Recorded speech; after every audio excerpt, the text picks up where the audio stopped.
Potato, potato, potato, potato, potato. Behold the mighty Harley Davidson motor in all its air-cooled glory. 2 cylinders, 45 degrees, single crankpin. Some have been reliable, others less so. Some rubber mounted, others solidly bolted to the frame. They have put down power through 4, 5, and 6-speed gearboxes, but it's always been potato, potato, potato.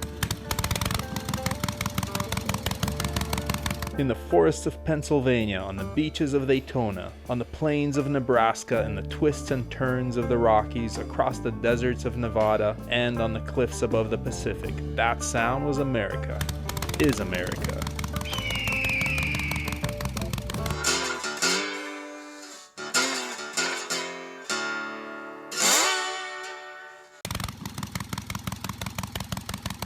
Know why they sound like that? It's the sound you get when you place 2 cylinders at 45 degrees and attach both piston rods to the same pin on the crankshaft. Those combustion strokes are always somehow off, like the bike is talking to you. And these motors shake. They'll rattle your eyeballs when bolted to the frame. When they're rubber mounted, they spare you most of the vibes, but dance and rock and roll in there for everyone to see. Where can you see tarmac in the United States and not soon hear the rumble of a Harley pounding the ground as it passes? The sound resonated during the Great Depression, after World War II, in the rock and roll days of the 1950s and 60s, and the disco days of the 70s. How many kids remember that rumble preceding their dad's return home? It was the sound of summer and always will be. Right? Maybe. Maybe not.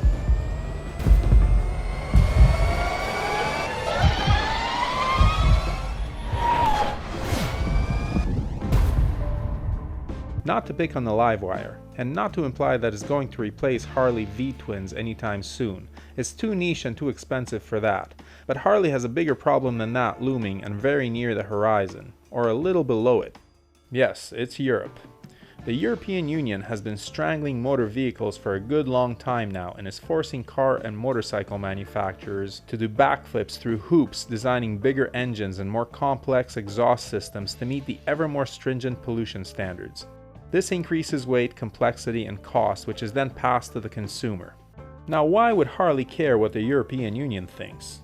Because the European Union contains 446 million Europeans.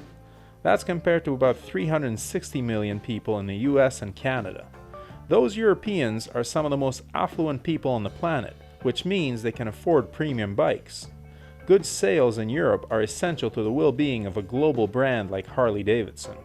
Euro 5 forced many manufacturers to redesign their bikes, as in the great displacement shift of the late 20-teens. The Ducati 1200 became the 1260, the BMW 1200 became the 1250, etc., etc., etc. All in an effort to make up the power losses of ever more restrictive exhausts. All of this R&D has made these bikes more expensive, but largely manufacturers have kept up with demand.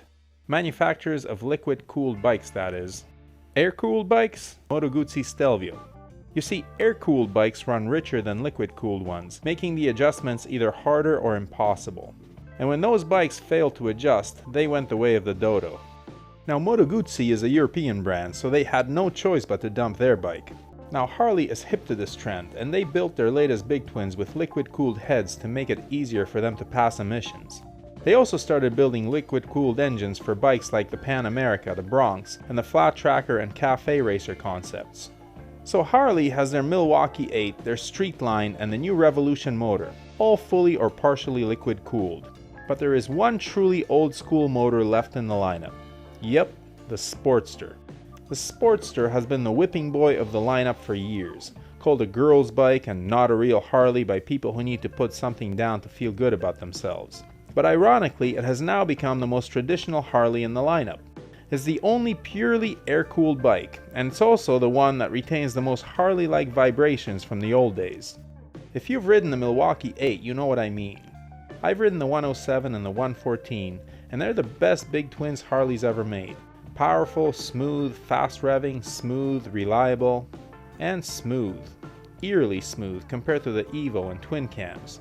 Too smooth in my humble opinion. Too good, too civilized. Those counterbalancers do too good a job. What they don't do is make you feel like Easy Rider. It's weird to say, but some of the old character has been lost with all this fantastic new technology. but not in the Sportster. It still shakes and throws off heat and lugs around, barely able to get out of its own way. They're not fast, these sporties. The smaller Street 750s are more powerful than the 883. I always talk about horsepower numbers, but let's talk about dyno results. The real deal at the back wheel, to put it poetically.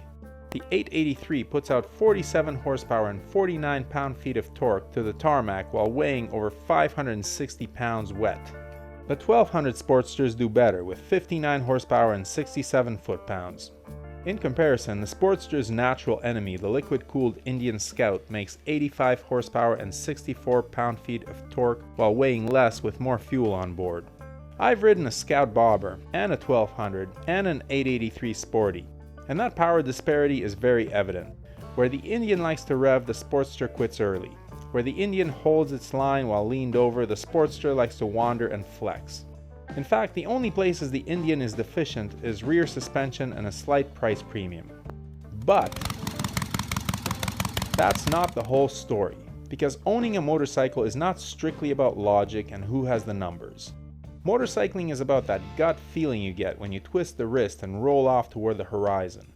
The Scout is a thoroughly modern bike, the better bike I dare say, but it's not the same Scout that roamed the American plains in the 1920s and 30s. The only thing that's left of that motorcycle is the name. Whereas the Harley Sportster is very nearly the same bike that it was in 1957 when Harley first introduced it to do battle with the Triumphs and BSAs that were coming over from Britain. Think how many big twin motors powered big Harleys since the 1950s. The Panhead, Shovelhead, Evolution, Twin Cam, and Milwaukee 8. That's 5 engines. How many engines powered the Sportster in that same time period? 2. The Ironhead and the Evolution. And the Sportster Evo's been around since 1986. So girls' bike? Maybe.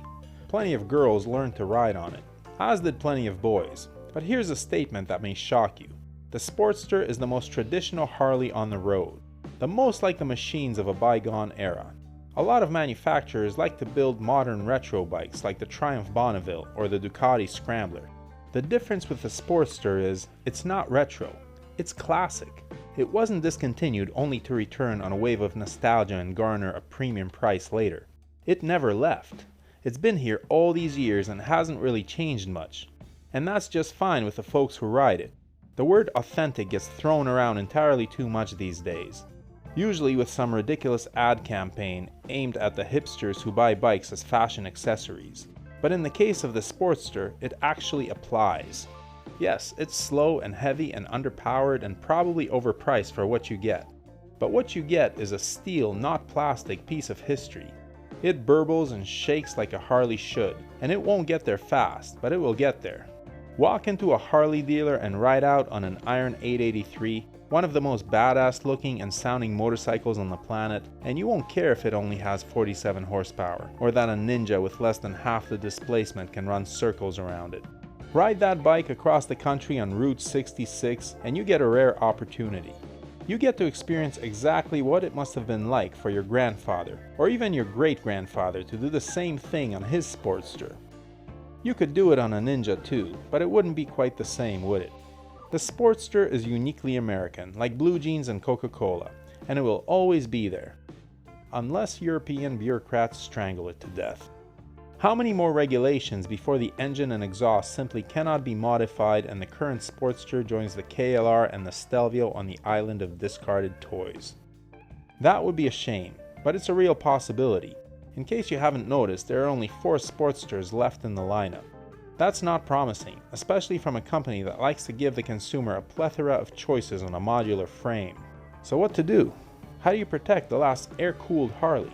Let's go over some options. Option 1. Harley doesn't sell the bike in Europe. There's still a market here in North America as well as other countries. I don't know what Harley's margins on the Sportster are, and I don't know if it would be profitable without the European market.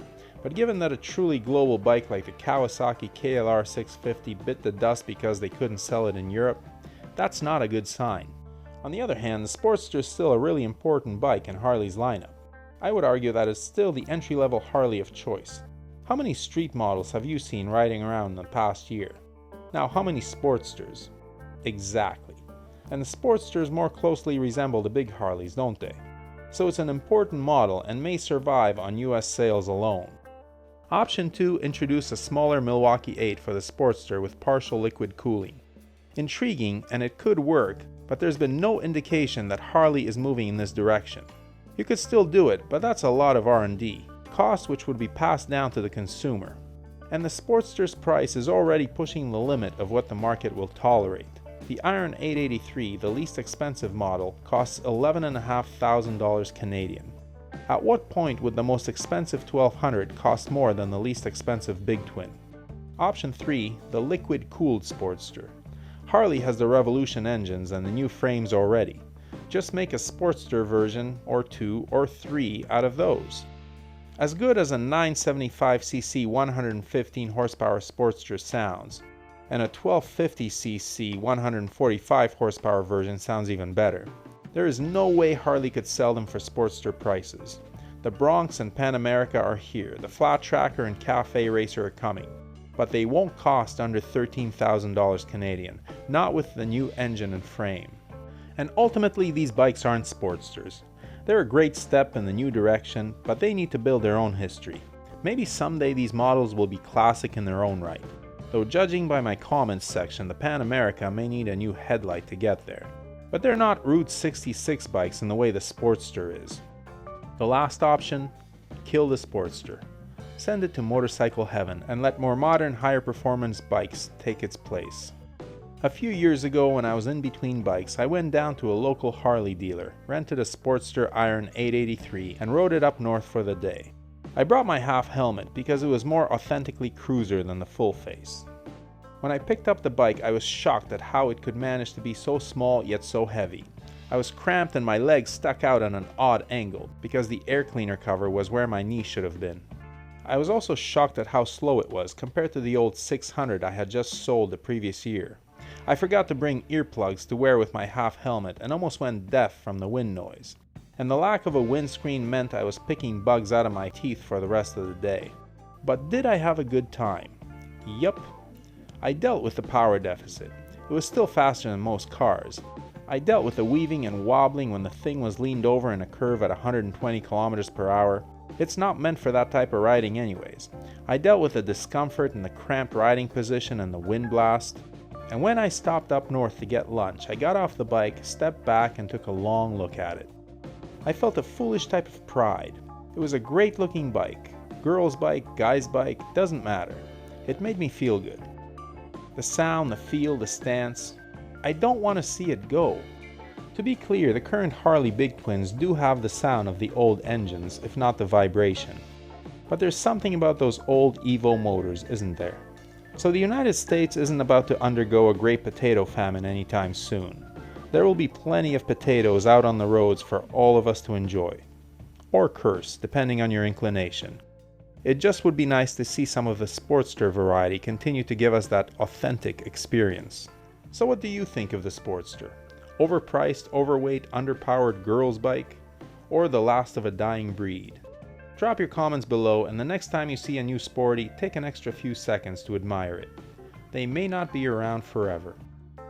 If you're interested in any of the gear that Brooke and I wear or use, or the camera equipment we use to film this channel, the links are below. Everything listed there was bought with our own money and we are not sponsored by any company. However, the links below are affiliate links and the channel is paid a small amount for referring you to shop at no additional cost to you. We do not recommend any products that we are not satisfied with ourselves, but we do strongly urge you to do your research and select the correct size for items like helmets and clothing. As always, thanks for watching, your support is greatly appreciated. Please hit that subscribe button, give the video a thumbs up and leave a comment below. And whatever you ride, enjoy it. Wave at other bikers no matter what they're riding, we're all part of a brotherhood and sisterhood. Keep the rubber side down, shiny side up, and may the spokes be with you.